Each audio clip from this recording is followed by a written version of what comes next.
Ce que j'apprécie du CRC, c'est qu'il y a une très grande diversité d'expertise. Donc, nos étudiants évoluent dans des milieux où ils vont côtoyer autant des biologistes moléculaires, des cliniciens, des gens qui sont plutôt du côté de l'ingénierie. Donc, tout ça, ça fait en sorte que c'est extrêmement stimulant pour les étudiants. Et je pense que le CRC, en soi, est un incubateur d'innovation justement pour ça. Parce que des gens d'horizons divers travaillent ensemble, sont près les uns des autres physiquement et ça contribue justement à faire germer des nouvelles idées. Et je trouve que ça, au CRC, c'est très, très valorisé et j'en suis extrêmement heureux.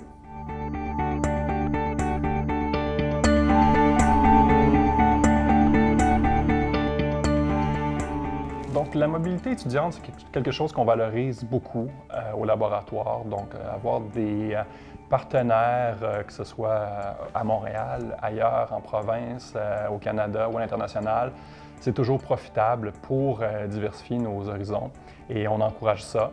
J'ai des étudiants qui ont participé dans le passé à des collaborations avec des groupes en Europe et ça se poursuit toujours. Donc, il y a toujours, en fait, possibilité pour un étudiant qui manifeste l'intérêt de développer un projet de stage et de le réaliser au cours de ses études de maîtrise ou de doctorat.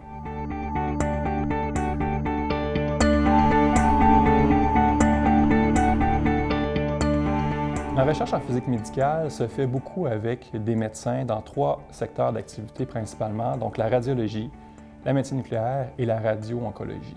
Donc, dans ces 3 secteurs-là, ce qu'on essaie de faire avec les médecins, c'est d'améliorer au possible la qualité des diagnostics qui sont posés, que ce soit à travers l'image ou de d'autres façons, et aussi d'améliorer les traitements, donc l'exactitude des calculs de doses en radio-oncologie, ce genre d'approches-là qui nous permettent en fait d'avoir un impact direct sur la trajectoire des patients. Donc, à chaque étape de sa trajectoire, du diagnostic jusqu'au traitement, il y a un physicien médical qui est jamais très loin et qui essaie, à travers de la recherche, d'améliorer les processus en jeu pour en arriver au final à pouvoir tailler sur mesure une approche thérapeutique pour un patient donné dans une optique de médecine personnalisée.